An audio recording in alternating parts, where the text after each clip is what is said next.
All right, moments ago, President Biden addressing the nation as he's prepared to sign that executive order. We want to hear what he has to say about this CEO, which he says will lower prices and make American businesses more competitive. Today, I'm going to be signing shortly an executive order promoting competition to lower prices, to increase wages, and to take another critical step toward an economy that works for everybody. The heart of American capitalism is a simple idea: open and fair competition. The problem is that this could wind up imposing costs on a lot of the firms that we rely on to ship us goods, like railroads.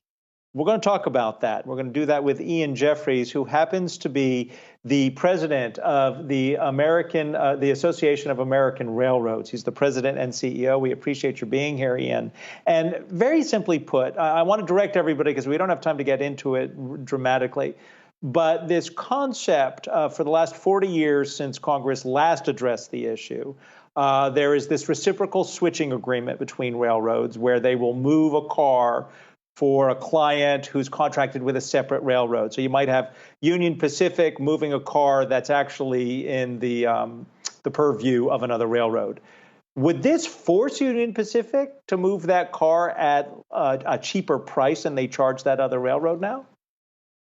So what we're seeing in the executive order that the president just signed is a recommendation to our economic regulator to enact what we refer to as forced access, which is requiring a railroad to open up its property for use to a competing railroad to serve a shipper.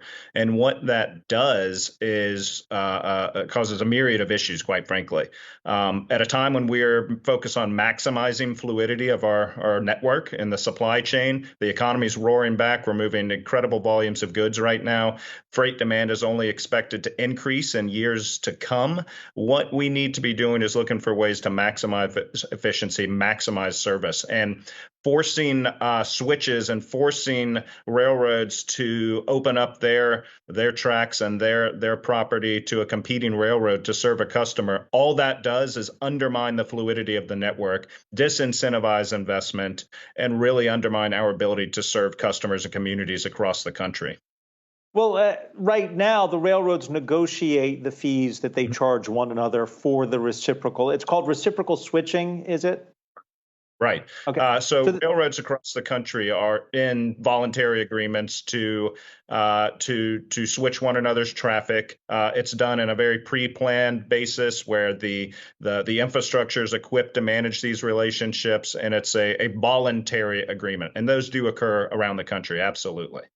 These are private contracts. So is it the STB, the Surface Transportation Board, that looks at what's going on with railroads? Do they interfere? Do they get involved in those contracts right now? And is the fear that they will get involved in those contracts going forward? So right now, the STB's job is to intervene when a rail shipper believes that it is being charged a rate that is unreasonable. There are numerous avenues for a rail shipper to take a transportation board. And so the STB does not get involved in private contracts between railroads. And what this would do is really enable the STB to really put its thumb into rail operations, into the shipper rail relationship, and upend what has been a system that has worked remarkably well for the country in the past several decades. So, and you point out that average freight rail rates are actually down 43% going back to 1980. If that's the case, I think some of the people watching would say, then why are the prices of the things that we're buying going up? Because part of that increase are the shipping increases in prices, right?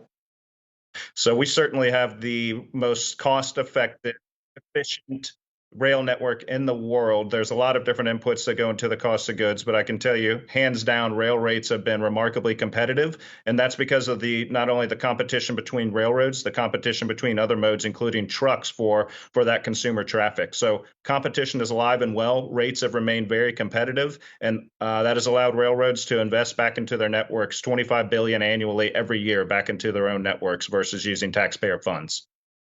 Ian Jefferies is the president and CEO of the Association of American Railroads. It sounds as if what the fear here is that the government is going to tell railroads what to do as opposed to letting railroads run their businesses. We look forward to bringing you back into the stream as we move forward with all of this.